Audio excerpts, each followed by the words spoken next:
ఒకరు సంగీత జ్ఞాని, మరొకరు గాన గంధర్వుడు. ఇద్దరిది ఏళ్లనాటి బంధం. స్నేహానికి పర్యాయ పదంలా ఉండేవారు.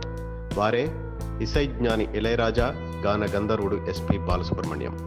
అలాంటి ఇద్దరి మధ్య ఒక్కసారిగా దూరం పెరిగిందా అంటే అవుననే సమాధానం వస్తోంది.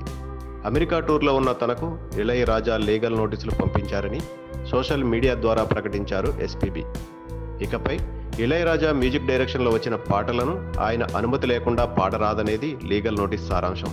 దీనిపై స్పందించిన ఎస్పీబీ, ఇళయరాజా తన అమెరికా పర్యటనకు ముందు మాట్లాడడం కానీ, మెయిల్ పంపించడం కానీ చేసి ఉంటే తాను ఖచ్చితంగా ఆయనతో మాట్లాడి ఉండేవాడినని అన్నారు.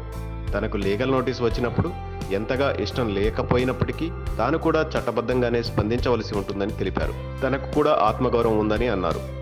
ప్రేక్షకులను సిద్ధం చేయడం కోసమే తాను ఈ సమాచారాన్ని వెల్లడించానని తెలిపారు. తన ప్రియమిత్రుడైన ఇళయరాజాకు అసౌకర్యం కలిగించాలని తాను కోరుకోవడం లేదన్నారు.